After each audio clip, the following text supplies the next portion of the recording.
Kalau bisa kasih masukan nih Bang Ferry nih, apa yang perlu ditingkatkan lagi nih di dalam industri atau dalam dunia hiburan Indonesia saat ini?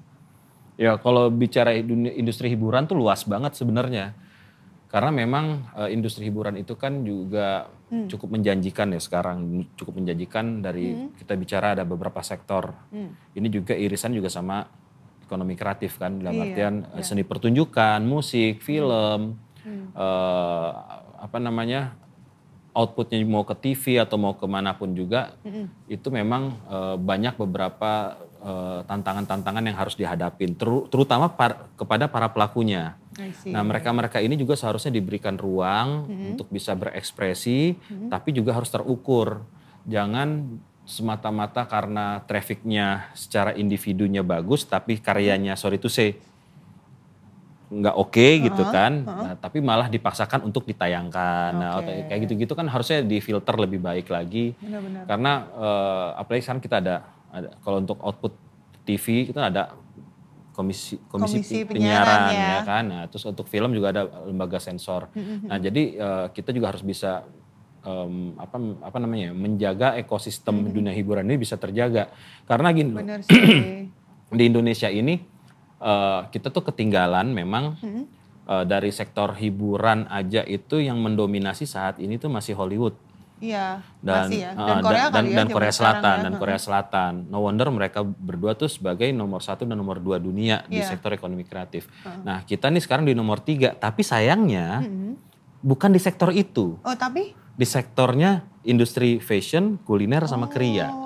Nah jadi kalau kita mau ngukurnya apple to apple sama negara lain terkait dunia hiburan apa segala macam ya kita harus perlu mengaca gitu loh. Harus dunia hiburan di kita itu harus apa ya scale up lah, harus bisa membuat sesuatu yang fresh, yang lebih baru lagi. Jangan ATM gitu loh, jangan amati tiru modifikasi gitu kan. Jangan, terus gitu ya? Itu terus, itu kan ngelihat K-pop lagi kayak gini, jadi wah bikin K-pop. Harusnya bikin. Tapi ala itu di versi Indonesia. Nah, cuma memang market kita ini kan subjektif ya, jadi belum bisa menerima kadang-kadang khasanah lokal, apa segala macam. Nah itu yang menjadi tanggung jawab kita bareng-bareng sih, menjadi tantangan bareng. Kalau di Korea punya K-pop, kita di Indonesia tuh punya dangdut koplo istilahnya. Dangdut koplo. Cuma kan marketnya di sini kan terbatas. Bener. Gitu loh. Marketnya terbatas. Padahal sebenarnya kalau Korea K-pop itu istilahnya dari genre usia teen sampai gede aja. Semua itu suka sama K-pop segala, bisa enjoy segala macam. Bahkan aku kalau bikin event-event corporate, perusahaan-perusahaan Korea minta bintang tamu itu gak tanggung-tanggung K-pop. Padahal yang nonton 50 tahun, 60 tahun, kebayangkan gitu kan secara, berarti mereka masih menerima gitu loh. Nah terus juga regulasi yang harus didorong para dari pemerintah juga harus concern juga gitu untuk bisa memberikan ruang untuk para, gue yakin sih di Indonesia itu potensial seniman tuh banyak banget ya. Lu bayangin aja kalau kita di Korea gitu, ke kanan ke kiri itu ada orang memberikan aksinya masing-masing, ya berharap ada yang meminang dia istilah gitu untuk diorbitkan gitu. Kalau di sini kan enggak, beda. Jadi di sini harus nunggu ada satu momen.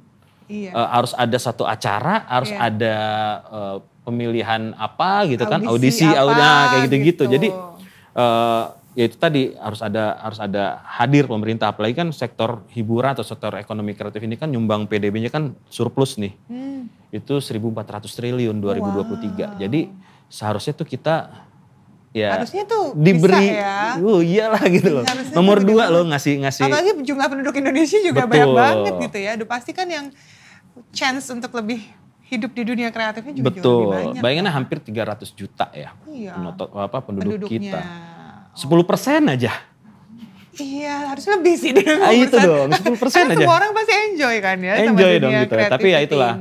Nah balik lagi juga sama regulasi, sama cara main nih gitu. Cara main dari para pemilik platform ataupun apa namanya pemilik ruang untuk dunia entertain ini juga harus lebih cengli lah, istilahnya lebih apa ya, lebih lebih lentur lah lebih, gitu loh. Lebih rileks sih, lebih rileks. terbuka Karena kali gini, ya. Ini pertama kali aku ngomong di YouTube nih, di YouTube kamu nih gitu. Ada kegelisahan kita sebagai sineas, istilahnya sineas kelas bawah, ya sebagai sineas kelas bawah, produser-produser, kayak aku lah produser yang nggak punya modal besar, nggak punya apa segala macem. Kadang-kadang dibenturin sama sistem, kalau bahasa aku sih ya itu semacam kayak mafia layar gitu ya. Jadi agak susah gitu loh. Banyak teman-teman nih punya PH, punya karya, dananya terbatas. Karyanya bagus tapi nggak bisa dia masuk ke sinema, di bioskop. Karena itu tadi harus bermitra dulu dengan yang raksasa-raksasa itu. Begitu bermitra juga dipotongnya juga nggak main-main gitu loh. Zolim istilahnya hitungannya menurut aku gitu loh. Jadi harusnya ada regulasi itu atau harus ada lembaga ataupun badan yang menjembatani regulasi itu gitu loh, supaya teman-teman sineas-sineas kita tuh punya ruang, semua bisa berkarya gitu, semua bisa punya hak yang sama untuk menampilkan karyanya gitu loh. Karena supaya bisa tayang ya semuanya. Coba lihat deh kayak film-film yang mendapatkan mendapatkan award di luar. Jarang kita temuin itu mereka di bioskop. Bener sih, ada banyak tuh film-film yang aku bahkan gak pernah nonton. Ini filmnya sih. Terus dapat penghargaan gitu kan gitu, di sana gitu. Sedangkan yang komersial kita lihat sekian penonton, sekian ratus ribu, sekian juta penonton. Iya. Tapi ya pencapaian tiketnya bagus gitu kan. Nah, tapi ya itu tadi ya penghargaan apa segala macam juga kita jarang lihat hal itu ada di situ gitu. Tapi malah itu tadi kok film-film yang berkualitas, maksudnya gini, film semua berkualitas. Gitu ya. Menurut aku semua film tuh berkualitas karena semua estetik ataupun seni itu tidak bisa diukur dengan apapun menurutku gitu loh. Jadi memang mau gambar blur aja itu juga ada esensi di dalamnya gitu loh. Ada karya seni di dalamnya dan kita harus menghargai itu.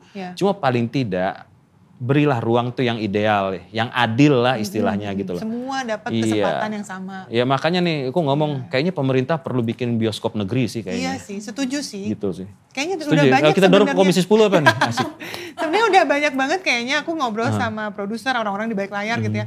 Yang pengennya seperti itu gitu. Itu dia, harus ada tempat. Di India aja itu bioskop di mana-mana. Udah gak memadai lagi gitu loh. Apalagi hanya dikasih waktu sekian hari di mana cuma judul ini cuma dikasih sekian layar. Aduh kayak kok gitu banget gitu kan. Maksudnya sayang ya. Kok nggak adil gitu kan. Ya makanya kayak perlu dikaji sih. Ya. Ini FYI, Bang Ferry ini kan sekarang aktif banget di Gcraft ya. Mungkin banyak yang belum tahu. Ceritain dong sekarang posisi jabatannya Gcraft tuh apa gitu. Gcraft itu Gerakan Ekonomi Kreatif Nasional. Yes. Ya Dewan Pakarnya juga ada Mas Kanjeng. Suami saya kebetulan. Terus. Gcraft itu Gerakan Ekonomi Kreatif Nasional, organisasi independen sebagai wadah inisiasi publik terhadap pengembangan ekosistem ekonomi kreatif di tanah air. Nah terus Gcraft saat ini juga alhamdulillah sudah ada di 32 provinsi, 218 kabupaten kota kalau nggak salah, dan sudah ada yang resmi ya, itu kalau nggak salah ada di 6 negara. Oh gitu, ada di 6 negara? Iya. Aku pikir itu Indonesia. Nggak 6 negara, itu ada di Jerman, di Belgia, Perancis, Belanda, London, dan satu kayaknya baru tinggal diambil sumpahnya sih sebenarnya. US ya, di Amerika Serikat juga. Itu gitu. Farah Quinn ketuanya, chef.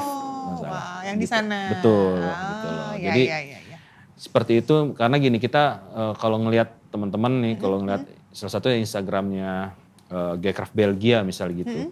Nah mereka tuh aktif bikin kerjasama sama teman-teman diaspora di sana, sama konjen dan juga duta besar di sana, itu untuk memperkenalkan budaya Indonesia dan juga produk-produk kearifan lokal dari Indonesia gitu loh. Jadi sering tampilin. Lihat tuh ada desainer-desainer bawa brand-brand, baju-bajunya kayak tas-tas lah apa segala macam ke sana gitu. Itu dia makanya kita perlu perlu ngasih tahu ke dunia gitu loh. Ya bantu kita, jangan kita sendirian, tapi emang harus bareng-bareng gitu loh. Karena kalau ada gerakan yang bersama, pasti kan efeknya lebih masif. Betul, semangatnya harus sama, Syah. Semangatnya harus sama.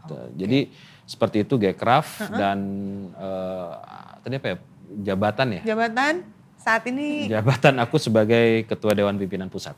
Nah, jadi ini memang ini ya, KTP kamu cocok ya?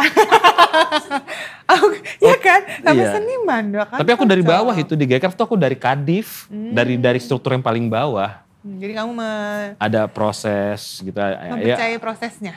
Iya karena buat aku sesuatu itu emang harus ada proses gitu loh, nggak bisa langsung instan. Supaya tahu gimana sih value yang dibangun ini gitu. Betul, makanya kita, kalau aku mikir gini, kita ingin mencapai sesuatu itu atau mau sukses segala macam itu pilihannya cuma dua, lo mau lewat jalan tol atau jalan biasa gitu doang. Kalau aku milih jalan biasa, karena pasti ada lampu merah dulu, ya kan, berhenti dulu, jadi kita bisa ngeliat nih kalau jalan tol kan emang bebas hambatan, tiba-tiba ada kulit pisang, ceplung. Enggak dong, jadi kulit pisang. Ya siapa tahu ya kan, kulit pisangnya ternyata pakai pelicin. Gede, iya, kulit pisangnya. Oke, kecuali mungkin lewat jor ya, agak macet tolnya. Ya atau yang bisa mahal juga. Oke, ternyata Bang Ferry ini adalah juga salah satu pencetus Hari Ekonomi Kreatif Nasional atau Hekarnas namanya. Hekrafnas. Hekrafnas. Hari Ekonomi Kreatif Nasional. Hari Ekonomi Kreatif Nasional. Kapan jatuhnya? 24 Oktober. Oh, 24 Itu Oktober. Lebarannya para pelaku ekraf. Oh, ada biasanya bikin event atau gimana? Ini perayaan kedua, tahun kedua. Alhamdulillah dari aku mengusulkan secara pribadi itu ke Pak Menteri, pada saat kebetulan Pak Menteri, Pak Sandiaga Salahuddin Uno juga sebagai Ketua Dewan Pembina dan juga pendirinya Gcraft. Sejauh sebelum beliau jadi Menteri ya. Jadi aku sampaikan bahwa kita perlu ekosistem ini harus terus berkembang, harus dijaga, regulasinya harus dikasih.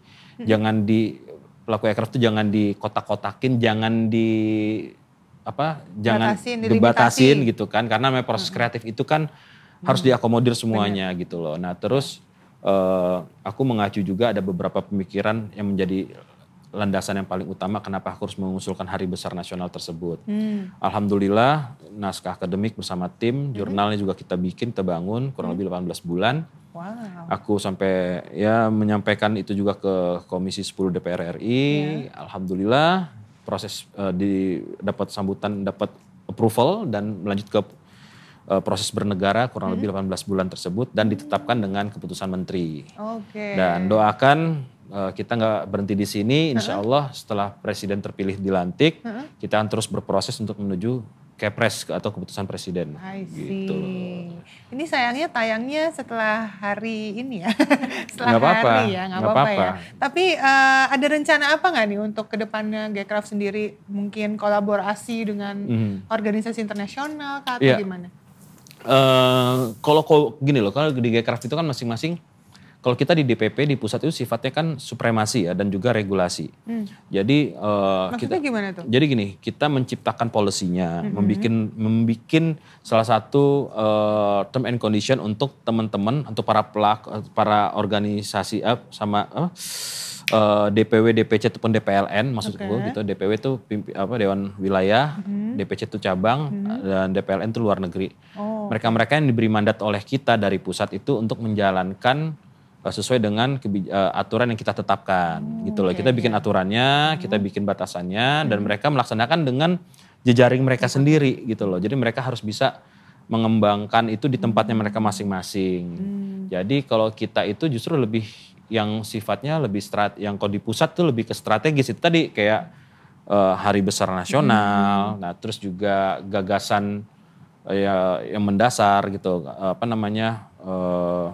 terkait regulasinya, kita dorong undang-undangnya, kita dorong kebermanfaatannya. Kayak kemarin juga kasus band Raja juga yang sempat diintimidasi di Johor ya, atau segala macam. Akhirnya kan kita turun tangan, kita hadir di situ dan kita dorong lewat parlemen juga untuk bisa Indonesia jangan diem aja nih, seniman kita diginiin di sana nih. Akhirnya kita gedor, alhamdulillah dari pihak sana juga akhirnya minta maaf ke kita, bla bla, clear masalah. Jadi kita hadir untuk itu semua gitu loh. Jadi tanpa kecuali.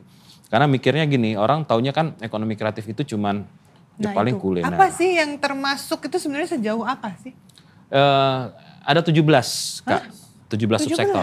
Oh 17, apa aja? Fashion. Boleh gak sebutin? Nih fashion. Oke. Kria tuh ini kerajinan tangan. Nah kayak gini nih kria nih. Ini kria. Nah ini kria. Nah itu kria. Terus fashion, kuliner. Terus juga ada seni pertunjukan, itu kayak teater, stand up comedy, nah MC, nah itu juga seni pertunjukan masuknya. Terus aku juga termasuk seni pertunjukan. Seni pertunjukan, nah terus musik, band, penyanyi apa segala macam, film, terus desain komunikasi visual, DKV, terus ada desain grafis juga, ada desain produk juga, ada arsitektur juga. Ada penerbitan juga, terus penerbitan ya. Jadi kayak buku apa gitu. Ya, nah itu juga. Nah terus seni rupa juga. Nah, lukis gitu? Iya seni lukis, iya lukis itu seni rupa maksudnya. Nah seni rupa, nah terus ya dari 17 subsektor itu juga ekosistemnya yang harus kita jaga, tugasnya Gcraft gitu loh. Nah 17 itu kan udah di dalam undang-undang kan dalam undang-undang ekonomi kreatif kan udah dilindungi. Nah, kita menjaga itu supaya tetap dijalankan. Tetap dijalankan, ekosistem bisa bertumbuh yang benar gitu loh. Jadi makanya karena gini, masyarakat itu banyak tuh yang nggak ngeh tuh. Kalau dia tuh sebenarnya tuh ada di zona kreatif. Oh, iya betul sih. Gitu. Tapi memang kayaknya karena luas, terus juga ternyata aku masuk ya, kayak aku juga tadi baru ngeh ya. Itu dia makanya kayak tukang gorengan pinggir jalan itu pelaku ekonomi kreatif. Oh gitu. Oh iyalah, dia jualan gorengan, makanan kan kuliner. Iya. Cuma seluas itu sebenarnya ya? Yes, luas banget. Makanya kalau ini sekarang aku lagi berharap sih pengen dorong ada penambahan subsektor sih sebenarnya. Apalagi? Semoga ini bisa didengar juga, bisa di ini.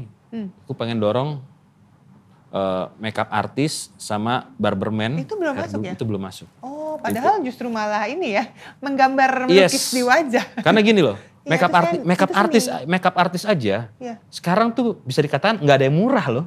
Memang. Iya kan? Iya. Bener kan, nggak ada yang murah gitu loh. Bahkan ada sekali makeup sekian juta harganya. Iya. Itu jasa art. Nah, jasa art. Bayangin kalau satu hari weekend nih dia makeupin orang yang mau acara nikah atau apa segala macam bisa 3 kepala aja. Berapa income dia tiap weekend? Gede loh. Jadi makanya itu harus yang mengatur itu, regulasinya juga betul, harus ada. Yang bikin rambut keren apa potongannya. Kan barberman apa hairstylist itu juga harus ini kita coba dorong itu. Dan ini kan juga sebenarnya memberikan perlindungan ya untuk mereka ini ya, para pekerja ini kan ya. Nah, tapi gini, ada undang-undangnya itu tadi, ada PP-nya juga tentang hak kekayaan intelektual. Mereka-mereka ini bisa mendapatkan anggunan juga di bank untuk modal usaha gitu loh. Tapi dengan catatan mereka harus memiliki IP-nya dulu gitu. Iya. Jadi bergabung gitu ya. Betul. Caranya gimana nih? Mungkin ada yang penasaran, apa sih itu saya pengen join gitu gimana? Apa nih, join apa nih? Ya nggak tahu, kalau untuk dapat IP-nya itu otomatis kan harus bikin legal formal kan? Oke. Kalau tukang gorengan pinggir jalan itu ya, mereka nggak perlu. Tapi kalau dia untuk mendapatkan pinjaman bank segala macam dia harus punya IP-nya, harus punya legal formalnya segala macam. Nah itu bisa dibantu melalui Gcraft kan? Ya kita bisa bantu komunikasikan. Nanti ada di kita juga ada bidang hukum juga. Kebetulan ada di pimpinannya juga rumah paten namanya.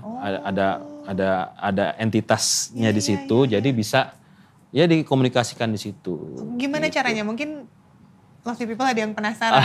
Caranya harus kemana kah aku gitu? Caranya gampang. Lovely People posisi sekarang ada di mana? Itu kasih tahu. Misalnya posisinya ada di Surabaya.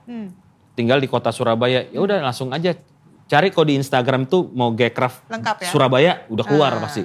Udah DM aja ke situ. Nanti admin akan bantu ini gitu kan. Tergantung posisi di mana lah. Iya. Nanti mereka akan bantu ngarahkan gitu. Oke, wah seru banget. Ini semoga bisa menginspirasi dan juga memberi semangat ya untuk para pelaku kreatif di Indonesia nih. Amin. Tips dong terakhir atau pesan-pesan buat semuanya yang sedang berkarya dalam industri kreatif ini. Apa ya? Gak di brief nih di awal nih. Iya kan gue bisa bikin pantun. Waduh pantun. Udah gak, gini nih. Dia Gcraft banget ya pakai pantun. Apa ya? Ayo disuruh mikir. Disuruh mikir lagi gitu. Percaya sama apa yang kita kerjakan, jangan pernah menyerah sebelum perang dimulai. Karena sesungguhnya karya seni itu tidak pernah bisa dinilai dengan mata kita sendiri. Hanya orang yang bisa menilai karya kita. Wih, keren. Terima kasih. Siap, sama-sama, Bang Ferry Kakak Resa. sudah hadir ke sini. Jangan lupa ya, cuci tangan sampai bersih. Oh iya. Cukup sekian dan terima kasih. Yeah.